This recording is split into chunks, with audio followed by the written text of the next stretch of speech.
September 20th, 1940, Arlington, Virginia, a hot Friday afternoon inside the munitions building. Genevieve Grotjan scratched her head, staring at worksheets covered with seemingly random letters.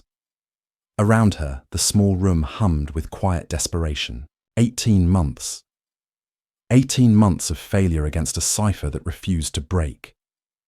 Then she saw it, a pattern, subtle, repeating, hidden in the chaos of enciphered text like a whisper in a thunderstorm. Her hands trembled as she gathered the worksheets. What she held would change the course of the war. She just didn't know it yet.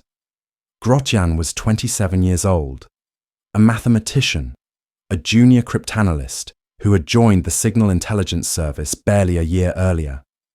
She walked to the next room where Frank Rowlett, the team leader, sat discussing prospects with Robert Ferner and Albert Small. She interrupted politely, asked if she could show them something. Her attitude suggested she'd found something extraordinary.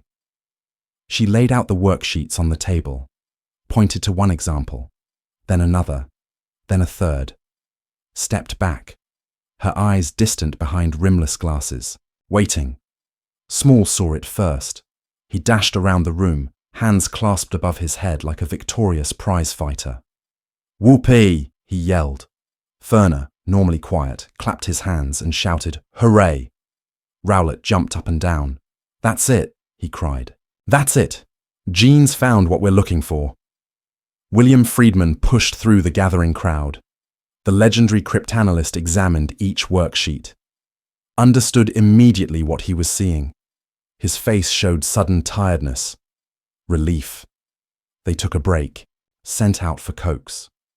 The excitement gradually wore off. They looked ahead to the next step. What Grotjan had discovered that warm Friday afternoon was the decisive breakthrough into one of the most sophisticated cipher machines the world had ever known, Japan's Purple Code. The system Tokyo believed was absolutely unbreakable, the cipher that protected their most sensitive diplomatic communications, the code that revealed Japanese intentions across the globe. And now, after 18 months of relentless effort, the Americans had found their way in. The stakes were enormous, beyond calculation. Every decoded message would provide insight into Japanese strategy. Every intercepted diplomatic cable would expose Tokyo's plans. Every broken cipher would give Washington an invisible seat at the table where Japan's future was being decided. The breakthrough didn't just matter. It changed everything. The story begins earlier, much earlier, in the mind of a man who understood that the future of warfare would be decided not just by guns and ships, but by information. William Friedman was born Wolf Friedman in Kishinev, Russia, in 1891. His family fled anti-Semitic persecution when he was a year old, settled in Pittsburgh. 3 years later, his name was changed to William when his father became an American citizen.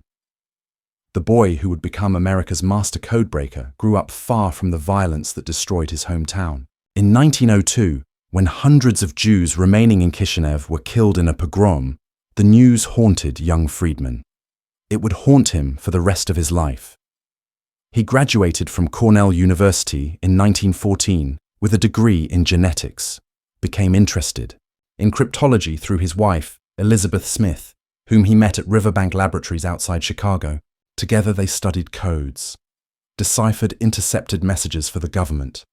When America entered World War I, Friedman taught army officers the basics of cryptography, served in France on General Pershing's staff, learned how armies employed codes in wartime. What could go wrong? After the war, he returned to cryptology. In 1921, the army offered him a contract as a civilian cryptographer. He accepted, never looked back. By 1930, Friedman was building the Signal Intelligence Service from nothing. He recruited 3 brilliant young mathematicians: Frank Rowlett, a former math teacher from Virginia, Abraham Sinkov, and Solomon Kuhlbach, recent graduates. He trained them personally, set problems, checked their progress. His teaching was unique. He let them develop on their own, just looked in from time to see how they were doing. Under his guidance, they became some of the finest cryptanalysts in the world. Japan had been using cipher machines for years, The first was called Red by American cryptanalysts. Japanese Navy used it from about 1931. By 1936, the Signal Intelligence Service had broken it. Japanese diplomatic messages could be read. Tokyo's communications were no longer secret, but the Japanese knew Red was compromised. In late 1938, a decoded Japanese message indicated that in February 1939, the current system would no longer be used. A new cipher was coming. Something more sophisticated, more secure, unbreakable. The new system arrived on schedule, February 1939. Japanese diplomats began using a machine that American cryptanalysts would codename Purple. The official Japanese designation was 97 Shiki Obun Injiki, alphabetic typewriter 97. The number came from the Japanese calendar, year 2597, corresponding to 1937, the year it was invented. The chief designer was Kazuo Tanabe. His engineers were Masaji Yamamoto and Eikichi Suzuki. Suzuki suggested using stepping switches instead of the troublesome half-rotor switches that Enigma machines used. It was a brilliant innovation. It made Purple more complex than anything the Americans had seen before. The machine consisted of 2 electric typewriters linked by a plug board and a box containing cryptographic elements in a series of telephone exchange relays within an intricate network of wiring. The plug board had a plug for each letter of the Roman alphabet. Purple simultaneously recorded plaintext and ciphertext. This double machine super-enciphered alphabets, repeatedly enciphered the text with multiple manipulated versions. Many millions of cipher alphabets of 26 letters were available for substitution. The reoccurrence of a word in its original enciphered form took place about once in 100 signals. Similar to Enigma, Purple would never encipher any letter to itself. An A entered on the keyboard would never output as an A. This is why Japan was so fervent in their belief that Purple was unbreakable. The Japanese Foreign Office used Purple for its most secret communications with embassies abroad. Only 12 Japanese embassies worldwide received Purple machines. Tokyo guarded them carefully. Every other diplomatic office had to rely on less secure codes. This actually helped American cryptanalysts. Because Japan needed to provide the same messages to every diplomatic office, they were forced to transmit some information in both Purple and older, already broken codes. This provided the Americans with cribs, plain text corresponding to the Purple signal, known content that could be compared against encrypted versions. When Purple went live in February 1939, American access to Japanese diplomatic traffic went dark. Virtual blackout. None of the cryptanalysts could decode the new messages. Major General Joseph Mauborgne, the Army's chief signal officer, took personal interest in the problem, visited the Japanese section almost daily, discussed the work, encouraged the staff. The pressure was immense. War was coming. Everyone could feel it, and America was blind to Tokyo's intentions. Mauborgne called William Friedman into his office, told him to drop everything, take charge of the group working on the Japanese diplomatic cipher system. They aren't getting anywhere, Mauborgne said. You drop everything and take care of it. Friedman accepted the assignment, assembled his team. Frank Rowlett would lead the Japanese section. Rowlett's team included Robert Ferner, Leo Rosen, Albert Small, and Genevieve Grotjan. They didn't even know at first that they were dealing with a machine cipher. There's all the difference in the world between machine cipher and paper cipher, as Elizabeth Friedman later explained. Machine cipher can go into hundreds and billions of computations. You can start from here and go to the end of the world and never have a repetition. The team began with what they could observe. The new code had 6 letters that appeared more frequently than the other 20. Through diligent daily charting of these 6 letters, Friedman and his team determined what the 6s were by April 1939, started being able to decode part of the message. Skeleton text. Occasionally they could guess the meaning of individual words, but the larger group of 20 letters remained impenetrable. The decoded text of about 15 messages were subjected to intensive and exhaustive cryptanalytic studies. To the consternation of the cryptanalysts, there was complete and absolute absence of any causal repetitions within any single message. When repetitions of 3 or occasionally 4 cipher letters were found, they never represented the same plaintext. A statistical calculation gave an astonishing result. The number of repetitions actually present in these cryptograms was less than the number to be expected had the letters been drawn at random out of a hat. Instead of being a problem, this realization actually contributed to the solution. But it wouldn't happen easily.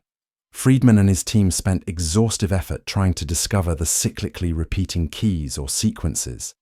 They realized their efforts were fruitless unless they could find several messages using the same indicator, text from the same day, or convert messages with the same indicator text from different days to the same text before they could find these cyclic sequences. Out of over 1,000 messages, they found 6 with the same indicator text.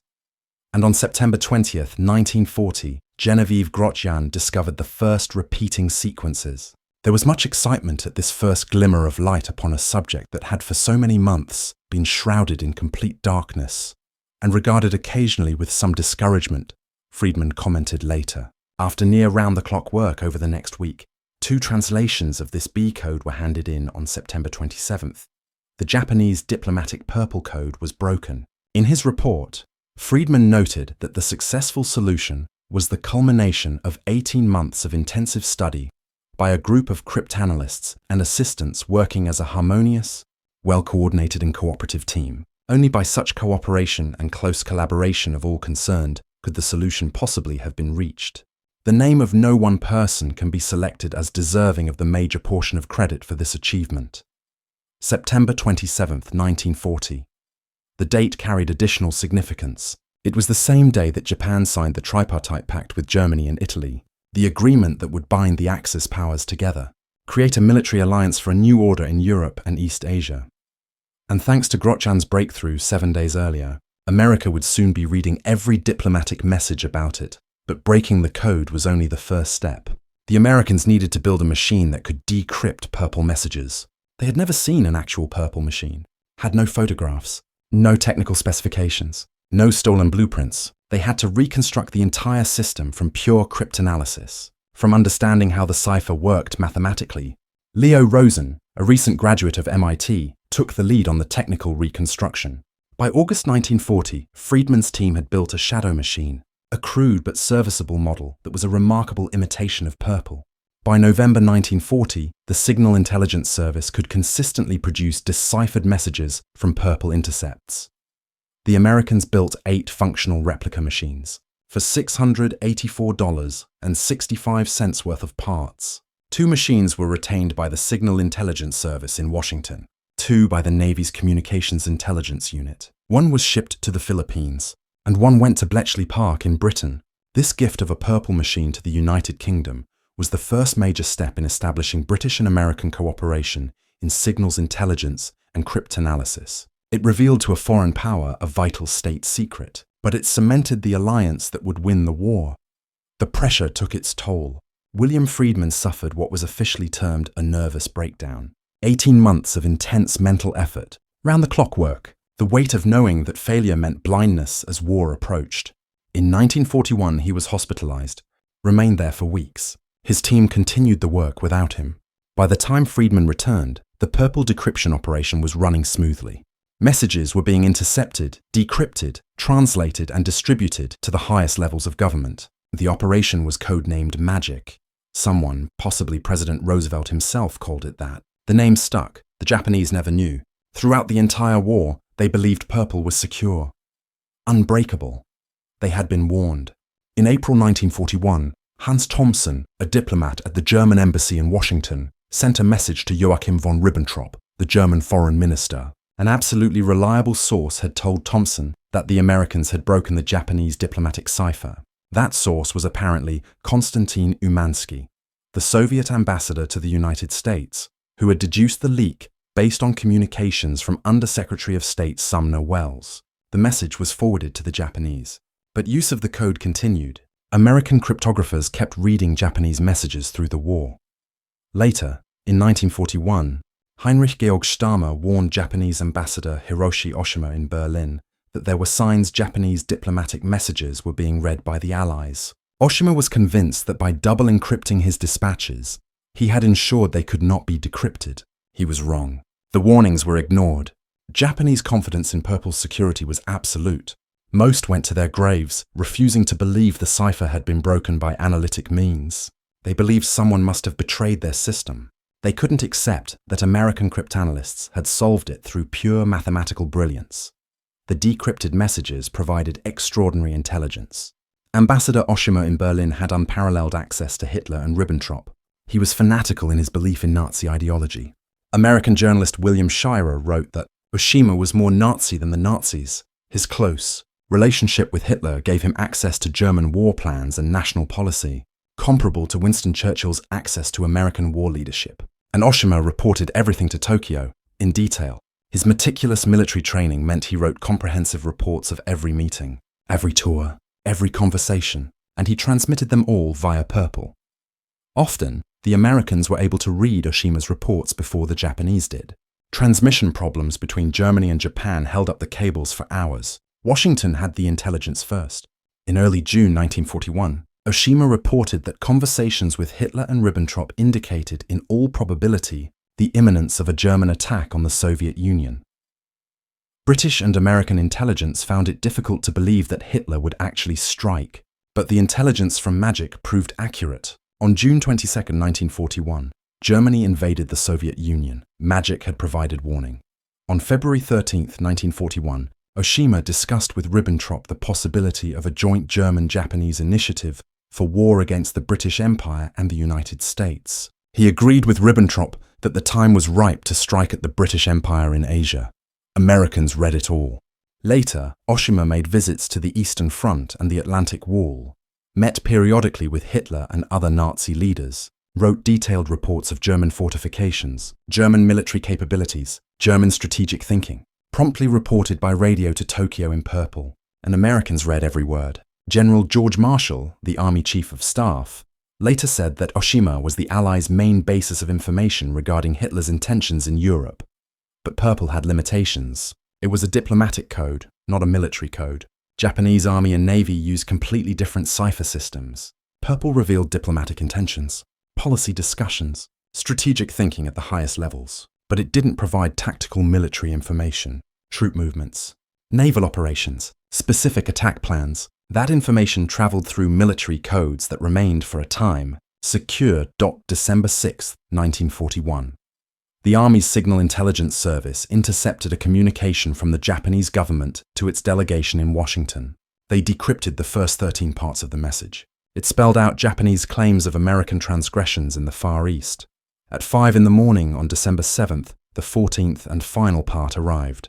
The Japanese government regrets to have to notify the American government that in view of the attitude of the American government, it cannot but consider that it is impossible to reach an agreement through further negotiations. War was imminent. The Signal Intelligence Service immediately recognized the importance of the 14-part message. After informing the president, the Chief of Staff of the Army alerted the commanders of both the Hawaiian and Philippine departments that the potential for a Japanese attack was high. Although the target was still unknown, given the sensitivity of the message, it had to be sent by telegraph, a process hampered by Sunday office closures. The message reached Honolulu at 7:33 a.m. Hawaii time, was dispatched by bicycle messenger to Fort Shafter. Halfway to his destination, the messenger sought cover in a roadside ditch when Japanese aircraft began their aerial bombardment. He did not reach Fort Shafter until 11:45 a.m.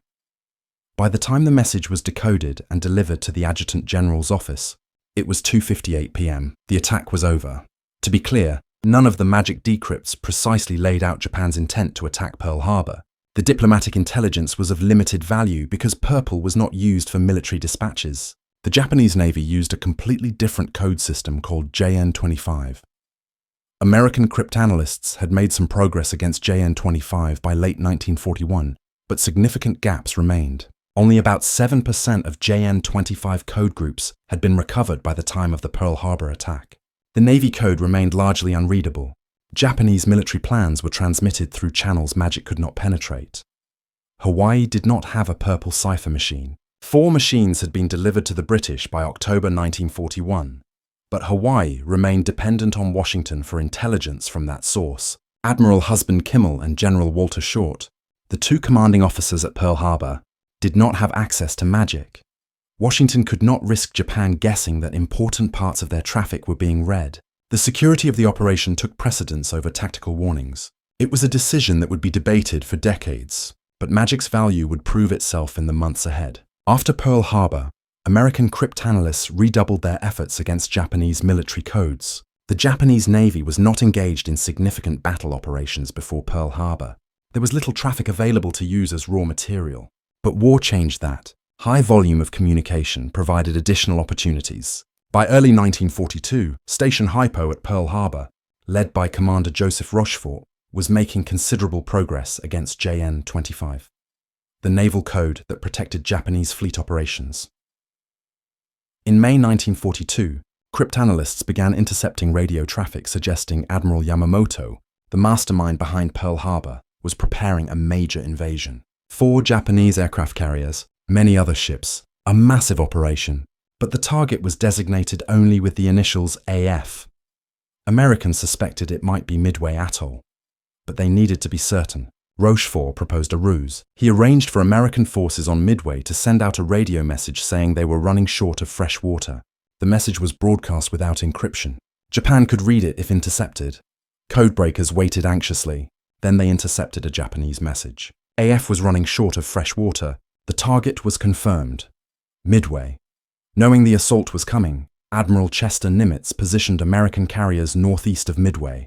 An ambush. On June 4, 1942, after a fierce 3-day battle, American pilots sank all 4 Japanese aircraft carriers in Yamamoto's task force. It was the turning point of the Pacific War.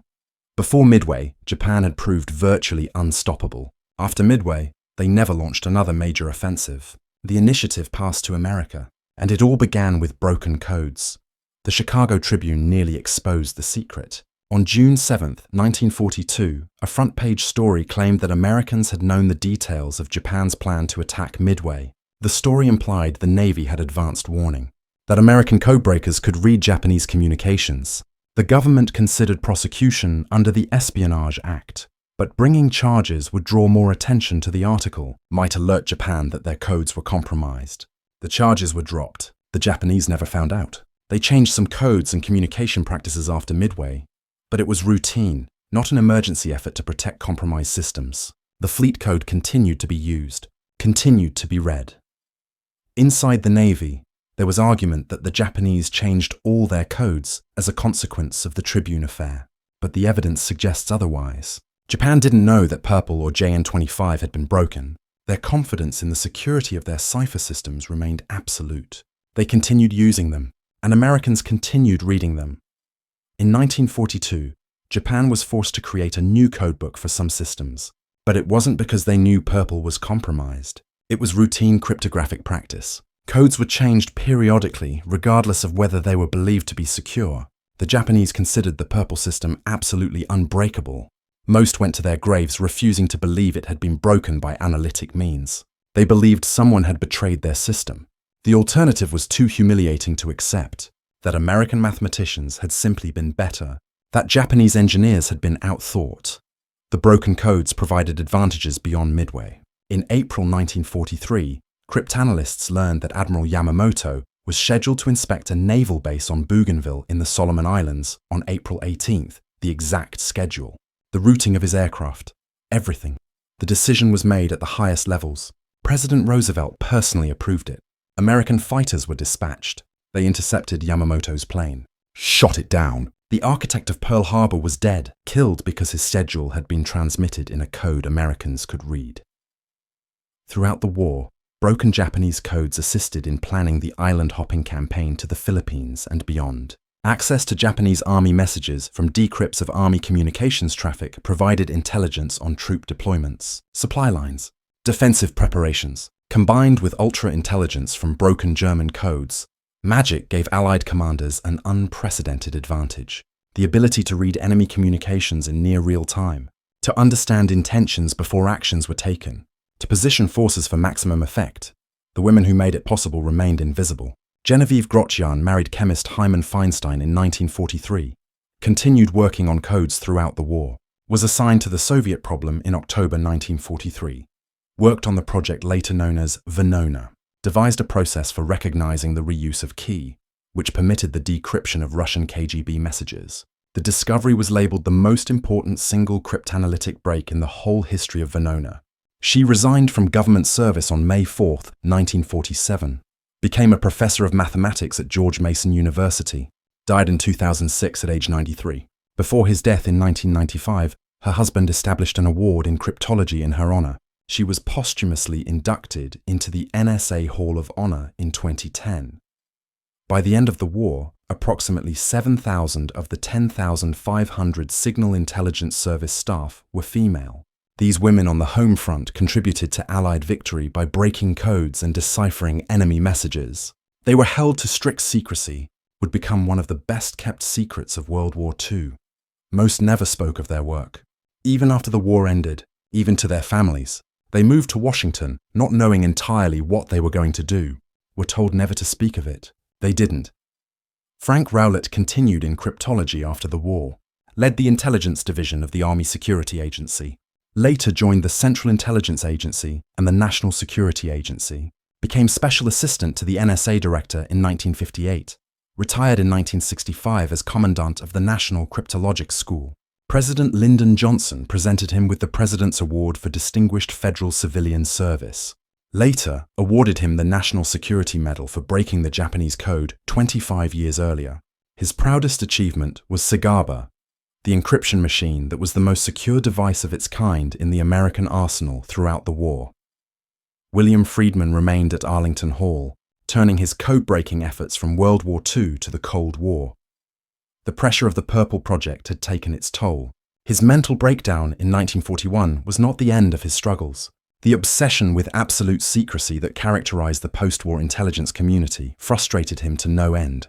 The NSA constantly reclassified many of his papers, even those that had been available publicly for decades. Their constant rebukes after he gave lectures or presentations on material that was already well known seemed overly mercurial. This eventually brought Friedman to question his own work. He died on November 2, 1969 at age 78. Was buried in Arlington National Cemetery alongside his wife Elizabeth, who was a gifted codebreaker in her own right.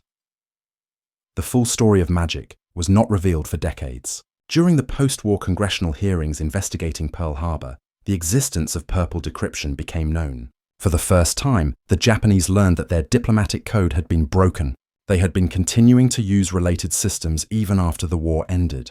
The revelation was shocking, but by then it no longer mattered. The war was over. The damage was done. One expert later stated that cryptology shortened the war by a year.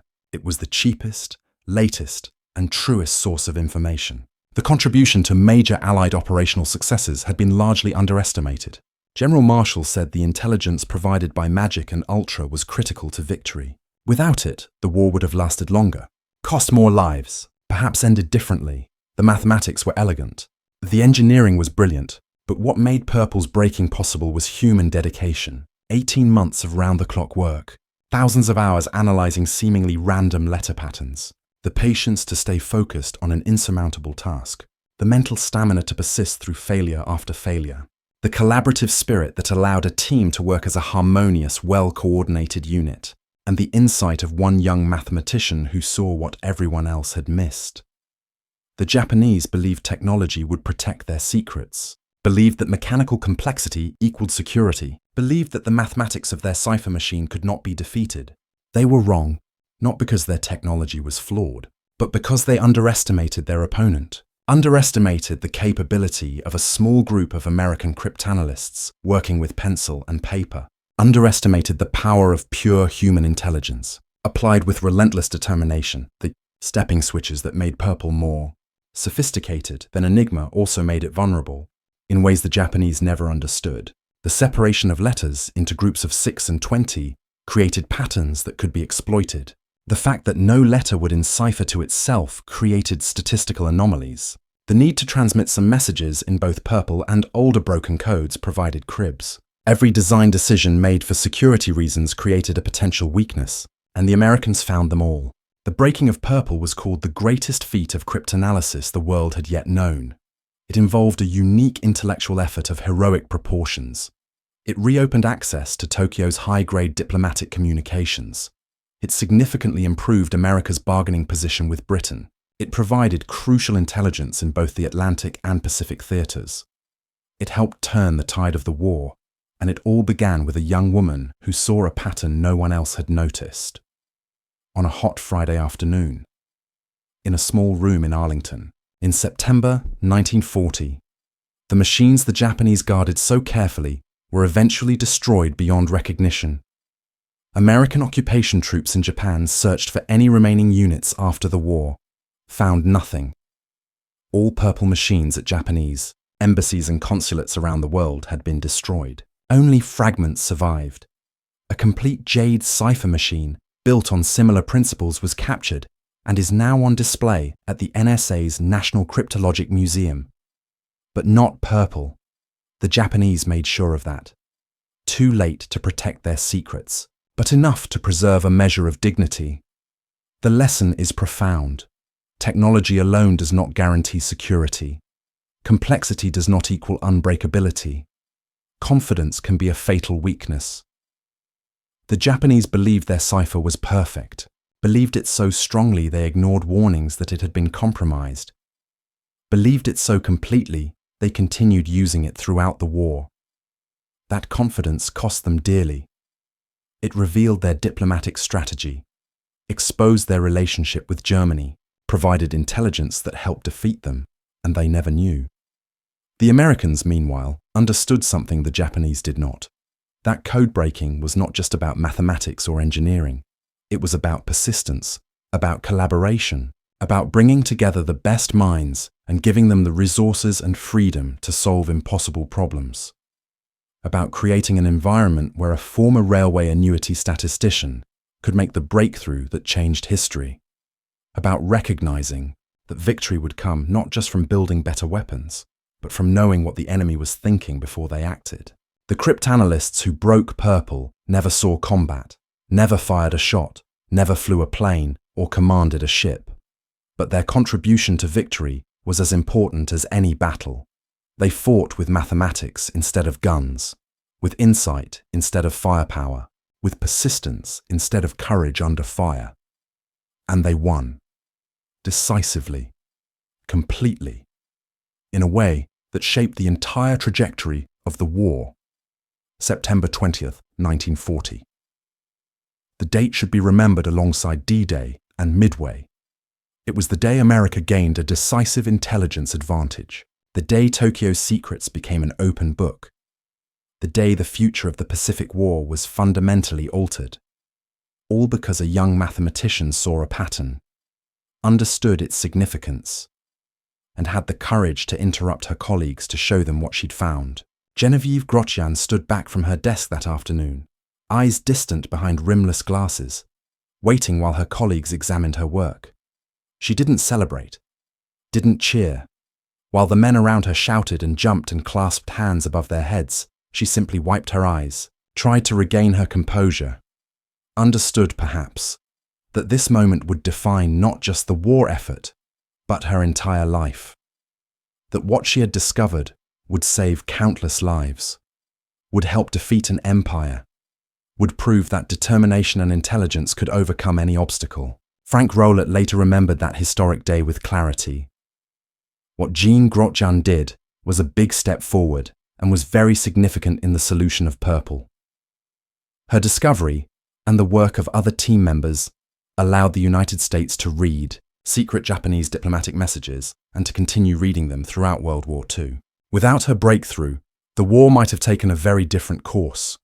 Without the dedication of the entire team, America might have entered the conflict blind to Japanese intentions. Without the vision of William Friedman, who assembled that team and trained them and pushed them to solve the impossible, the Signal Intelligence Service might never have achieved what it did. The Japanese thought their purple code was secure.